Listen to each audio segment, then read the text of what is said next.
আমাদের আজকে বেশ বড় একটা আলোচনা হয়েছে এবং আমরা সকলে থেকে অনেক শেখার আছে এবং আমাদের ভবিষ্যৎ আমাদের ঠিক করতে পারবো বলে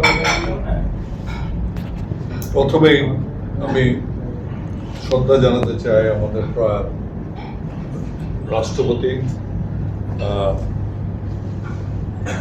জনাব এরশাদ, যিনি এই পার্টিটা প্রতিষ্ঠা করে দিয়েছেন এবং ওনার একটা খুব বড় আশা ছিল যে আমি কিছু চাই আমার এই পার্টিটা যদি আমার জন্মদিন এবং মৃত্যুদিন করতে পারে, এটাই হবে আমার সবচেয়ে বড়। এবং ওনার বলে যাওয়ার কথাটা আমি মনে করি আমাদের পালন করা উচিত যতক্ষণ আমরা পারি এবং জীবিত। এবং আমরা এমন একটা পার্টি রেখে যেতে চাই যে পার্টি এই আশা আরো যুগ যুগ করে পূরণ করতে পারে। বললাম তাকে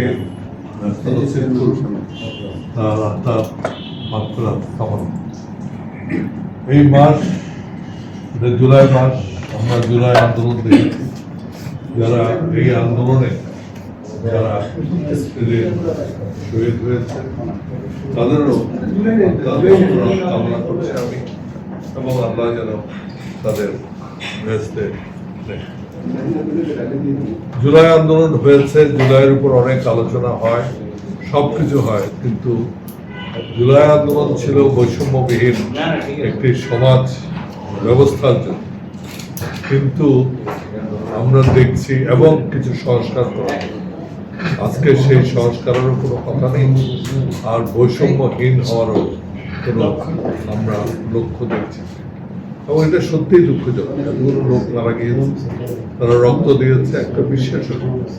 স্বাধীনতা যুদ্ধে যেরকম মানুষ রক্ত দিয়েছিল স্বাধীনতার জন্য এবং একটি সুন্দর তারা জীবন পাবে সেই জন্য, কিন্তু সেটা যেমন সম্পূর্ণভাবে আমরা পূরণ করতে পারিনি।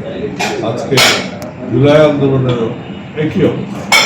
এখানে জুলাই আন্দোলনকে সকলে ব্যবহার করে অনেক রাজনৈতিক দল, আমি নাম বলতে চাই না, আপনারা ভালো করেই জানেন, তারা এই জুলাই আন্দোলনকে ব্যবহার করে তারা লাভবান হয়েছে। কেউ কেউ ক্ষমতা এসছে, কেউ বিরোধী দলে গিয়েছে, অনেকে এমপি হয়েছে, বাট উত্তর পর্যন্ত তার বাইরে সাধারণ মানুষের জন্য কোনো কিছু হয়েছে বলে আমি মনে করি। আজকে এই যে রাজনীতি যারা ক্ষমতায় আছে তারা একটা বিরাট বাজেট দিয়ে, বিরাট বাজেট দেওয়া এমন কোনো কিছু। আমি বাজেট দিতে চাইলে ওনারা কত 9 লক্ষ সামথিং কোটি দিয়েছে, 12 লক্ষ কোটিও দেওয়া। প্রশ্নটা হচ্ছে যে আমার সেই পয়সাটা আছে কিন্তু সেটা নাই। এবং তারা যে 9 লক্ষ কোটি তারা বলেছেন, আমি তো মনে করি না 7 লক্ষ কোটি টাকাও তারা বাজেটের সাইজ রেখে করতে পারবে। আজকে আমাদের গতকাল আমরা দেখেছি জনাব তারেক রহমান মাননীয় প্রধানমন্ত্রী, তিনি বলেছেন যে আমরা এমনভাবে দেশ চালাতে চাই যেখানে প্রতিহিংসা, যেখানে জাতিকে ঐক্যবদ্ধ করা হবে, উনি বলেছেন।